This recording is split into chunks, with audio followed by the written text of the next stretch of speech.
ओम शांति। आज 3 सितंबर 2024 की साकार मुरली। आज बाबा ने कहा, मीठे बच्चे, तुम्हें किसी पति देधारियों से प्यार नहीं रखना है, क्योंकि तुम पावन दुनिया में जा रहे हो। एक बाप से प्यार करना है। प्रश्न, तुम बच्चों को किस चीज से तंग नहीं होना है और क्यों? उत्तर, तुम्हें अपने इस पुराने शरीर से जरा भी तंग नहीं होना है, क्योंकि यह शरीर बहुत बहुत वैल्यूबल है। आत्मा इस शरीर में बैठ बाप को याद करके बहुत बड़ी लॉटरी ले रही है। बाप की याद में रहेंगे तो खुशी की खुराक मिलती रहेगी। ओम शांति। मीठे मीठे रूहानी बच्चे, अब दूर देश के रहने वाले फिर दूर देश के पैसेंजर्स हो। हम आत्माएं हैं और अभी बहुत दूर देश जाने का पुरुषार्थ कर रहे हैं। यह सिर्फ तुम बच्चे ही जानते हो कि हम आत्माएं दूर देश की रहने वाली है, और दूर देश में रहने वाले बाप को भी बुलाते हैं कि आ करके हमको भी वहाँ दूर देश में ले जाओ। अब दूर देश का रहने वाला बाप तुम बच्चों को वहाँ ले जाते हैं। तुम रूहानी पैसेंजर्स हो, क्योंकि इस शरीर के साथ होना रूह ही ट्रैवलिंग करेगी। शरीर तो यहीं छोड़ देगी, बाकी रूह ही ट्रैवलिंग यानी यात्रा करेगी। रूह कहाँ जाएगी? अपनी रूहानी दुनिया में। यह जिस्मानी दुनिया और वो है रूहानी दुनिया। बच्चों को बाप ने समझाया है, अब घर वापिस जाना है, जहाँ से पाठ बजाने यहाँ आए हैं। यह बहुत बड़ा मांडवा अथवा स्टेज है। स्टेज पर एक्ट करके पाठ बजाकर फिर सबको वापिस जाना है। नाटक जब पूरा होगा तब तो जाएंगे ना। अभी तुम यहाँ बैठे हो, तुम्हारा बुद्धि योग घर और राजधानी में है। यह तो पक्का पक्का याद कर लो, क्योंकि यह तो गायन है अंतमतिशो गति। अभी यहाँ तुम पढ़ रहे हो। जानते हो, भगवान शिव बाबा हमको पढ़ाते हैं। भगवान तो शिवाय इस पुरुषोत्तम संगम युग के कभी पढ़ाएंगे नहीं।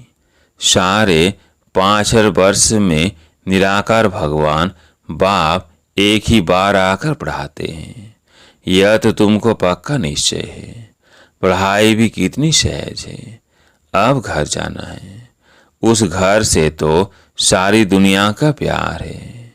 मुक्ति धाम में जाना तो सब चाहते हैं, परंतु उसका भी अर्थ नहीं समझते हैं। मनुष्यों की बुद्धि इस समय कैसी है और तुम्हारी बुद्धि अभी कैसी बनी है, कितना फर्क है। तुम्हारी है स्वच्छ बुद्धि, नंबरवार पुरुषार्थ अनुसार। सारे विश्व के आदि मध्य अंत का नॉलेज तुमको अच्छी तरह है। तुम्हारे दिल में यह है कि हमको अब पुरुषार्थ कर नर नारायण जरूर बनना है। यहाँ से तो पहले अपने घर में जाएंगे ना, तो खुशी से जाना है।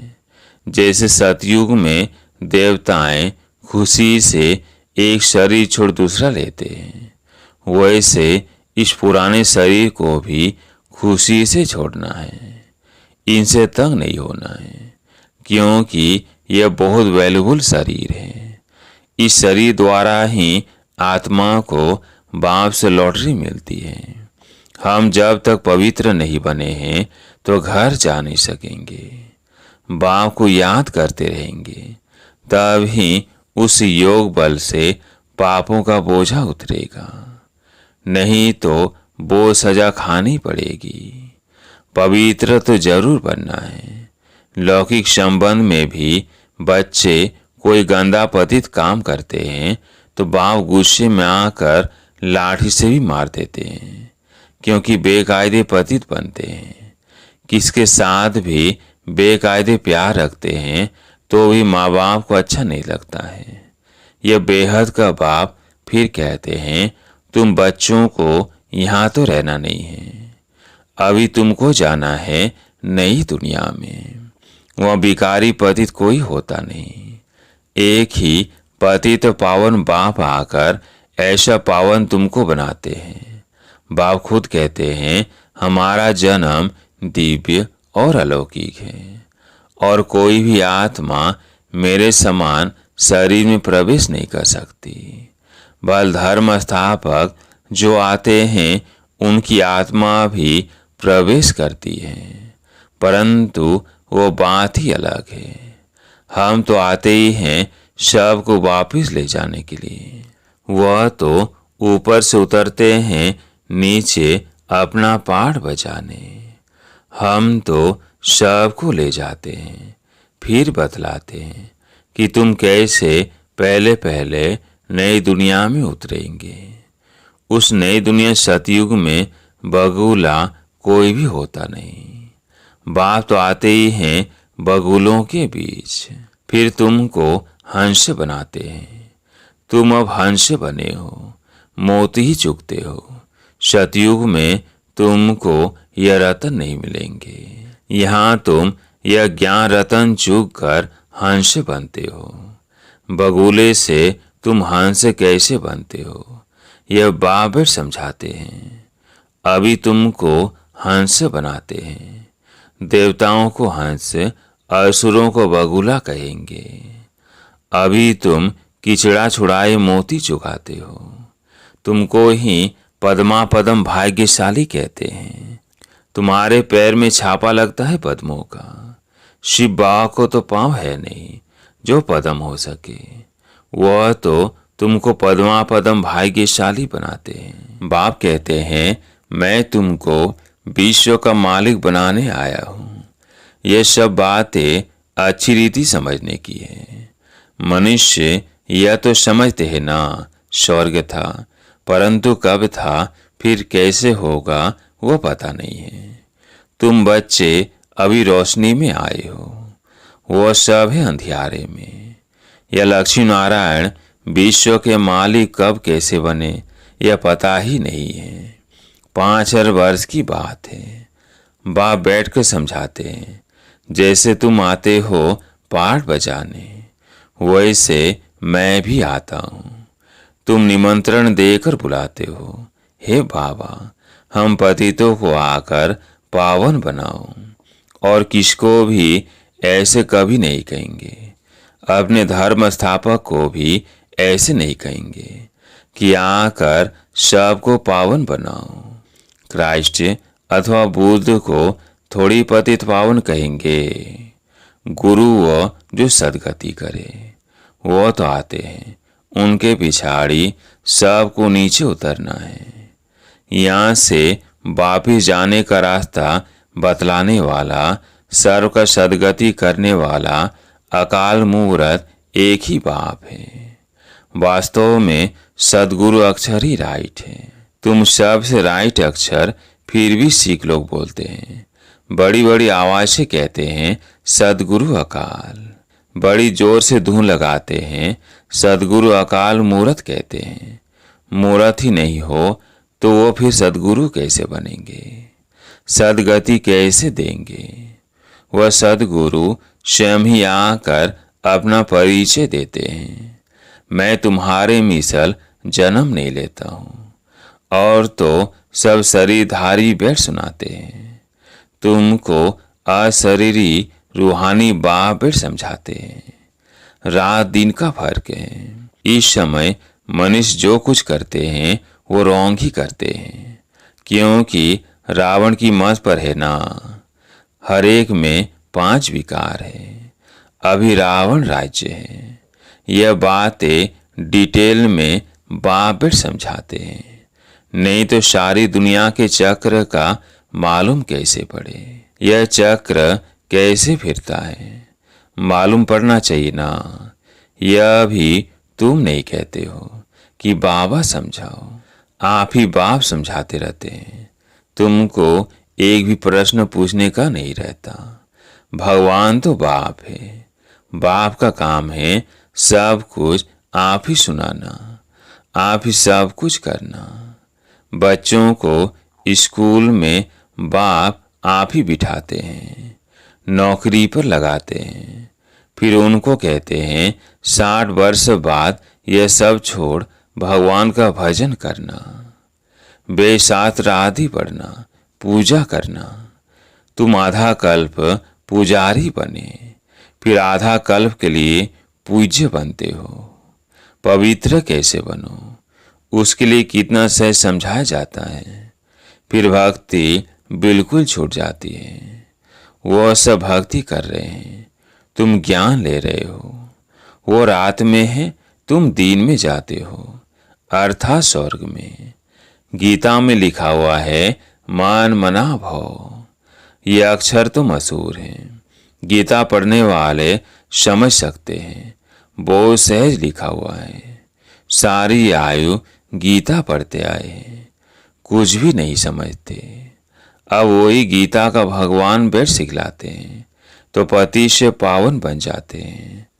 अभी हम भगवान से गीता सुनते हैं, फिर औरों को सुनाते हैं, पावन बनते हैं। बाप के महावाक्य है ना, यह है वही सहज राजयोग। मनुष्य कितने अंधश्रद्धा में डूबे हुए हैं, तुम्हारी तो बात ही नहीं सुनते हैं। ड्रामानुसार उन्हों की भी जब तकदीर खुले तभी आ सके। तुम्हारे पास तुम्हारे जैसी तकदीर और कोई धर्म वालों की नहीं होती।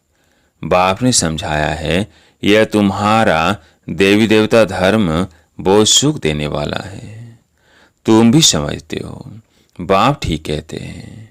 शास्त्रों में तो वहां भी कंस रावण आदि बैठ दिखाए हैं। वहां के सुख का तो कोई को पता ही नहीं है। बल देवताओं को पूजते हैं, परंतु बुद्धि में कुछ नहीं बैठता। अब बाप कहते हैं बच्चे मुझे याद करते हो। ऐसे कभी सुना कि बाप बच्चे को कहे कि तुम मुझे याद करो। लौकिक बाप कभी ऐसे याद करने का पुरुषार्थ कराते हैं क्या? यह बेहद का बाप समझाते हैं।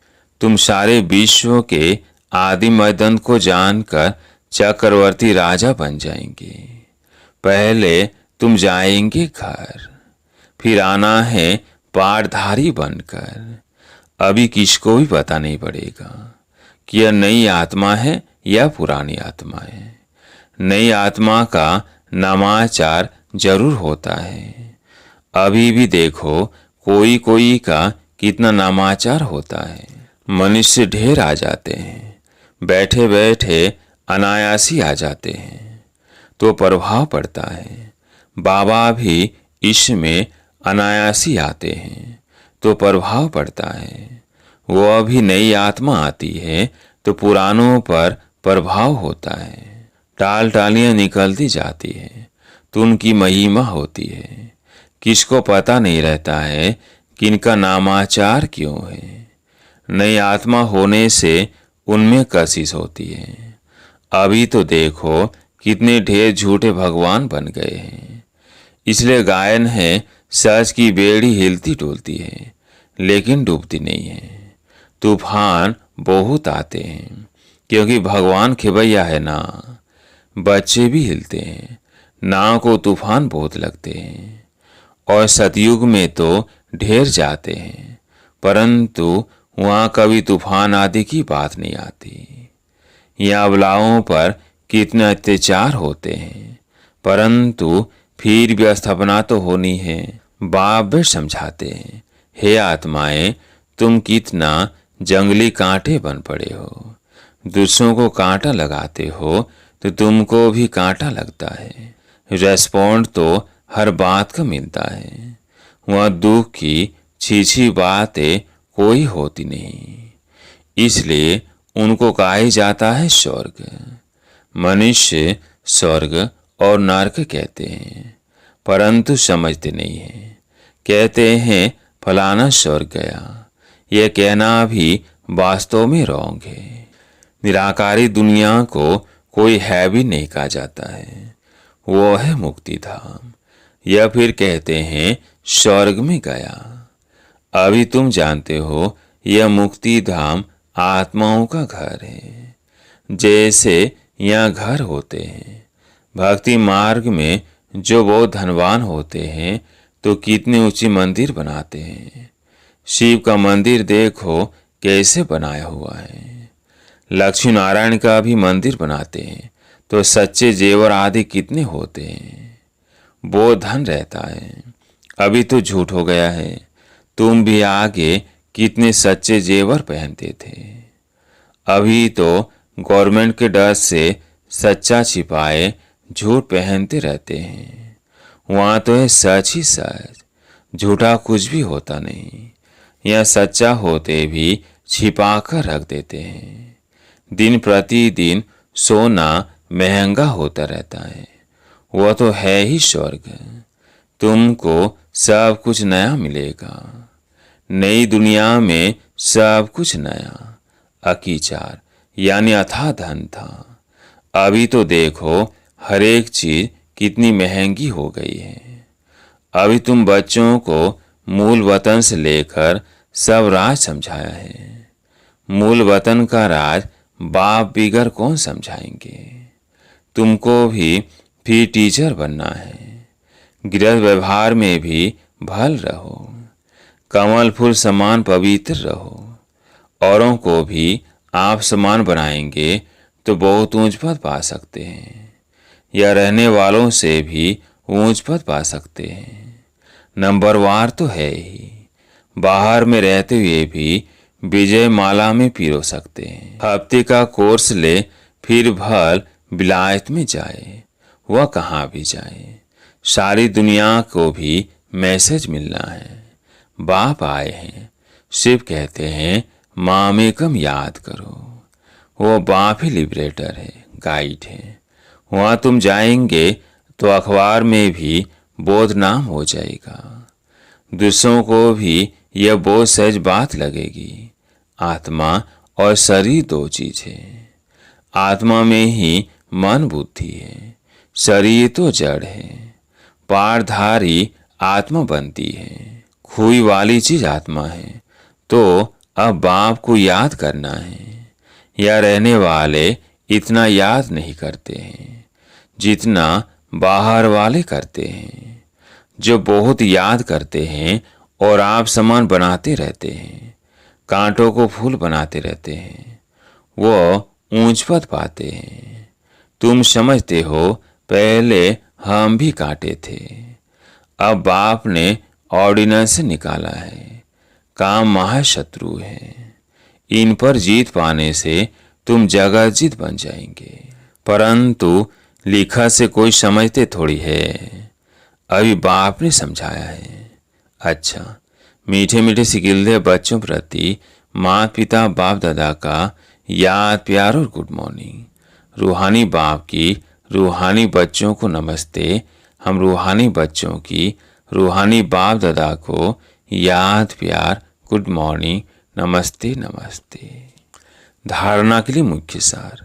पहला पॉइंट, सदा ज्ञान रतन चुगने वाला हंस बनना है। मोती ही चुगने हैं, किचड़ा छोड़ देना है। हर कदम में पद्मों की कमाई जमा कर पद्मापदम भाग्यशाली बनना है।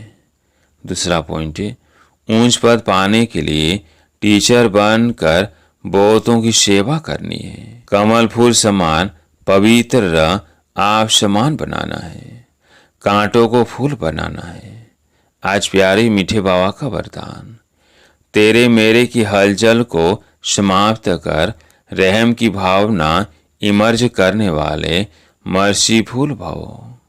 तेरे मेरे की हलचल को समाप्त कर रहम की भावना इमर्ज करने वाले मर्सीफुल भव। समय प्रति समय कितने आत्माएं दुख की लहर में आती है। प्रकृति थोड़ी भी हलचल होती है, आपदाएं आती है तो अनेक आत्माएं तड़पती है, मर्सी रहम मांगती है। तो ऐसी आत्माओं की पुकार सुन रहम की भावना इमर्ज करो। पूज्य स्वरूप मर्सीफुल का धारण करो। स्वयं को संपन्न बना लो तो यह दुख की दुनिया संपन्न हो जाए। अभी परिवर्तन के शुभ भावना की लहर तीव्र गति से फैलाओ, तो तेरे मेरे की हलचल समाप्त हो जाएंगी। आज के स्लोगन: व्यर्थ संकल्पों की हथौड़ी से समस्या के पत्थर को तोड़ने के बजाय हाई जंप दे समस्या रूपी पहाड़ को पार करने वाले बनो। व्यर्थ संकल्पों की हथौड़ी से समस्या के पत्थर को तोड़ने के बजाय हाई जंप दे समस्या रूपी पहाड़ को पार करने वाले बनो। अच्छा, ओम शांति।